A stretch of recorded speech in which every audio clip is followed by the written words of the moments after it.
Today we're going to continue on with formula writing, and in this case it's nonmetals with nonmetals. We don't want to confuse this with what we've learned, but these are slightly different than what we've done before. Binary ionic compounds type 3, they're formed between two nonmetals. It's important that we recognize where those nonmetals are. Remember, here's our metalloid line,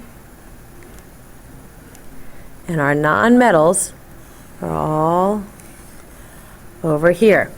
So both parts will be over here. I know you might be thinking that both of them are negative, but that's okay. They're going to bond in a different way, and we'll learn that when we go over bonding later on. So for naming these compounds, which are nonmetals, the first element that's listed is named first, and it uses the full element name. The second element receives the ending IDE. And then prefixes are used to denote the number of atoms present. The prefix mono is never used for naming the first element. I know that sort of seems like a lot to take in, but once you see some examples, it should be pretty straightforward. Our prefixes, and these are going to be pretty familiar to you. Mono is going to mean 1. Di is going to be 2. Tri, like triangle, is going to be 3. Tetra is going to be 4. You can think of Tetris, the game, which has four blocks and all the pieces. Penta, like a pentagon, is 5. Hexa, like a hexagon, is 6. Hepta is 7. Octa, like an octopus, is 8.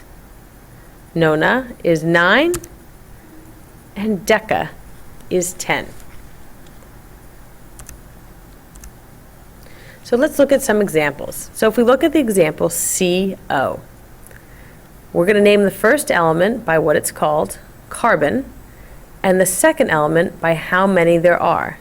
And we're going to have IDE on the end. So we're looking at here at carbon monoxide. When I gave that rule about mono, we never use mono on a cation. So we don't call it monocarbon monoxide, just carbon monoxide. If we look at this one, we have silicon and then we have 2 oxygens. So we have 1 silicon, so we're just going to call it silicon, and then 2 oxygens is going to make it dioxide. Here we have 2 nitrogens and 5 oxygens. So we need to denote that there's 2 nitrogens. So we're going to call it dinitrogen, and then we'll use pent for oxygen, so it's dinitrogen pentoxide. And then we're looking at CCl4. Again, carbon we're going to leave alone because there's only 1, and then Cl4. So we're looking at carbon, and then we'll use tetra. So carbon tetrachloride. Now to write these formulas, we're going to go the opposite way. We have carbon dioxide. So we're looking, we have 1 carbon, and di tells me I have 2 oxygens, so it's CO2. I have nitrogen monoxide, which tells me I have 1 nitrogen and 1 oxygen. I have nitrogen dioxide, and this tells me I have 1 nitrogen and 2 oxygens. And here I have tetraphosphorus hexoxide. Tells me I have 4 phosphorus and 6 oxygen.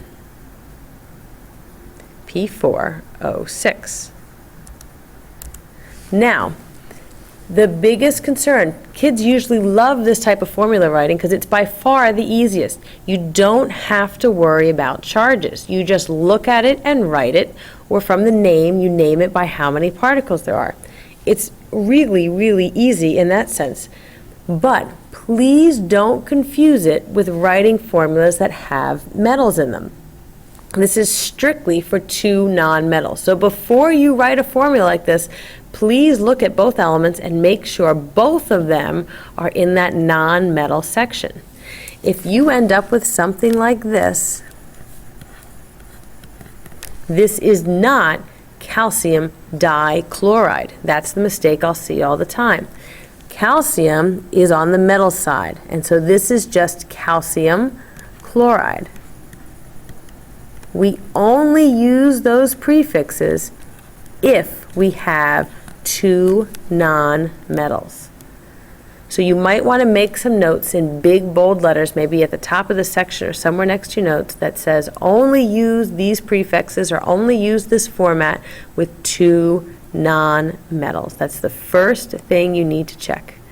And after that, formula writing for this section is actually pretty easy.